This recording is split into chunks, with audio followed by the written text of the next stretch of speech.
There are a lot of things that are a waste of time. You know, when you think about your life, I often tell people that I work with, if you can get, because people have very high standards for how they want their work life to be, and I said, look, if you can get your work life to be where you enjoy half of it, that is amazing. Because very few people ever achieve that. Because the truth is, everything comes with overhead. That's reality. Everything comes with pieces that you don't like. You could be a Supreme Court justice, and there's still going to be pieces of your job you don't like. You can be a university professor, and still going to be, you have to go to committee meetings, and you have to do things. You know, every job comes with pieces you don't like. And we need to say, that's part of it. And not resent those pieces, or try not to. Failure and invention are inseparable twins. You've got to be experimental to accomplish anything important. And that means you're going to be wrong a lot. And so you're going to try something on your way to that vision, and that's going to be the wrong thing, the wrong decision. You're going to have to back up, take a little course correction, and try again. And you cannot have invention without failure. If you already know it's going to work, it's not an experiment. And only through experimentation can you get real invention. The most important inventions come from trial and error with lots of failure. And the failure is critical, and it's also embarrassing.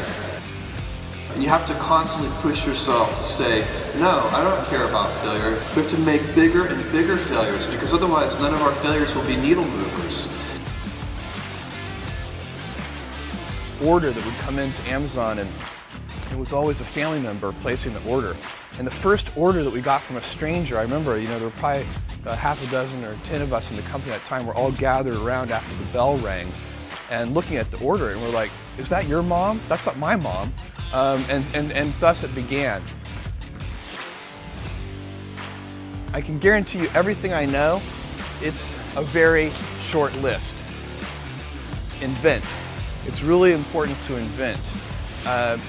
Anytime we have a problem, we never accept either or thinking. We try to figure out a solution that gets both things. And that often requires invention, but you can invent your way out of any box if you believe that you can. Think long term. This is really critical, and it's actually much rarer than you might think. It requires a willingness to be misunderstood. If you think long term, many of the inventions that we undertake, maybe if they're disruptive in any way, they may not be understood in the early innings.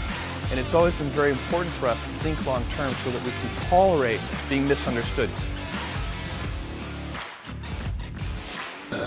You know, you don't choose your passions choose you. And I would always advise young people, actually anyone, you know, to get in touch with what you're really passionate about. And it's a gift to have a passion. Some people are lucky they have more than one passion. They have 2 or 3, and that gives you energy. You can't force a passion on yourself. It just doesn't work. You can try, but it's unlikely to succeed.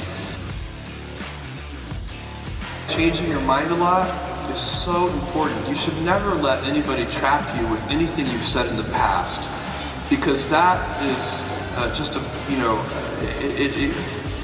life is complicated, the world is complicated, and sometimes you get new data. And when you get new data, you should change your mind. It's really easy for a talented young person to take pride in their gifts. They can say, you know, I'm really athletic, or I'm really smart, or I'm really good at math.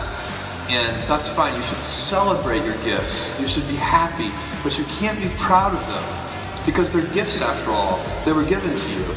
What you can be proud of is your choices. How did you decide to use your gifts?